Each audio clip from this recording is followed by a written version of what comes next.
بسم اللہ الرحمن الرحیم۔ السلام علیکم ورحمۃ اللہ وبرکاتہ۔ مرابط ٹی وی کے پروگرام تعارف سلسلہ چشت کی آج کی اس نشست میں ہم صابریہ سلسلہ اور اس کے مشائخ کا ذکر کریں گے۔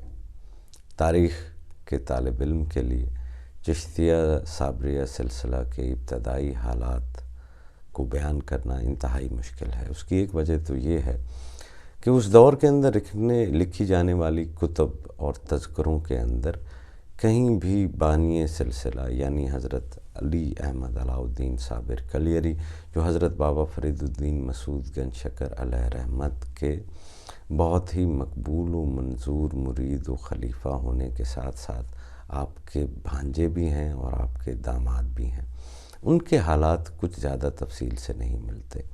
صرف سیر الاولیاء میں ایک بزرگ علی صابر کے متعلق چند سطریں تحریر ہیں۔ اس کی بابت بھی شیخ عبدالحق محدث دہلوی کو یہ گمان ہے کہ یہ وہ بزرگ علی صابر نہیں ہیں جنہیں حضرت علاء الدین احمد صابر کلیری کہا جاتا ہے۔ 17ویں اور 18ویں صدی میں البتہ جو کتابیں لکھی گئیں جن میں مرات اسرار اور دیگر کتب ہیں، ان کے اندر تفصیل سے احوال لکھے گئے ہیں صابریہ سلسلے کے، لیکن علمی طور پر یہ سوال ضرور پیدا ہوتا ہے کہ ان بعد میں لکھی جانے والی تمام کتب کا ماخذ کون سی کتب ہیں، کون سے ریفرنسز ہیں جن کو بنیاد بنا کر ان کتابوں کو لکھا گیا ہے۔ تو یہی لگتا ہے کہ جیسے یا تو یہ ساری کتب جو 17ویں 18ویں صدی میں لکھی جا رہی ہیں یہ ساری کی ساری کشف کے اوپر مبنی ہیں، یا پھر محض سنی سنائی روایات ہیں۔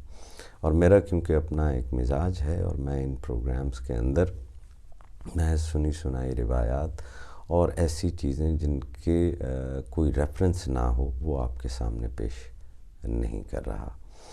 تو ہم ذکر کریں گے حضرت علی احمد علاء الدین صابر کلیری کے خلیفہ حضرت شمس الدین ترک کا۔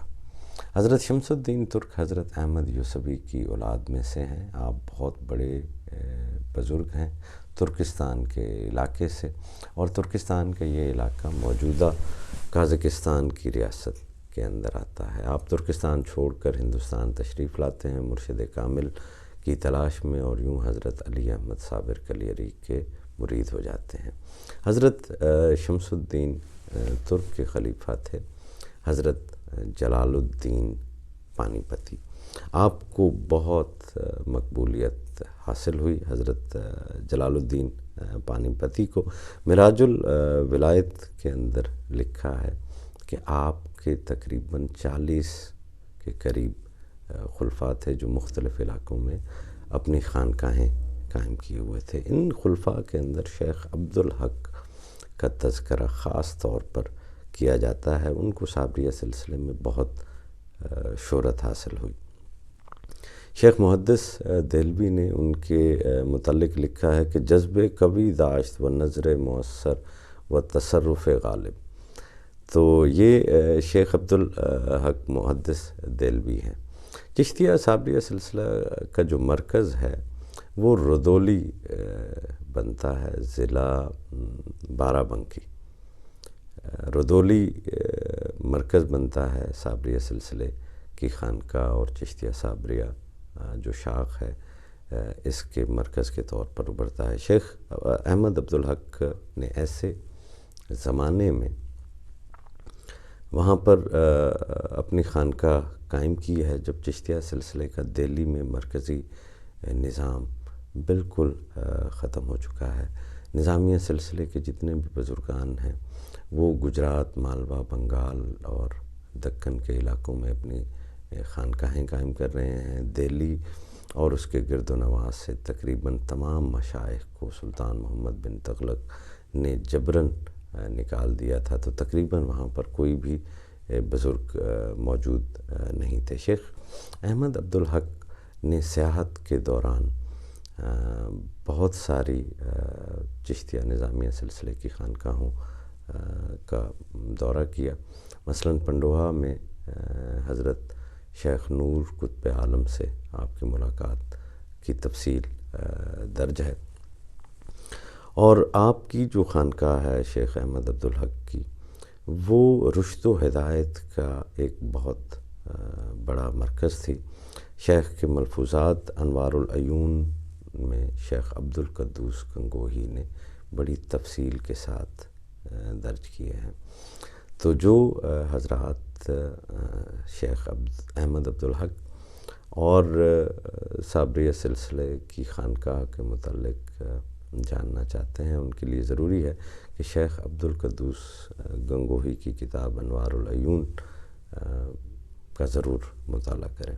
شیخ احمد عبدالحق کا وصال 1433 عیسوی یعنی 837 ہجری کے اندر ہوتا ہے۔ ان کے بعد ان کے بڑے بیٹے شیخ عارف سجادہ نشین ہوتے ہیں۔ ان کے اخلاق سے ملنے والا ہر شخص بہت زیادہ متاثر ہو جاتا ہے۔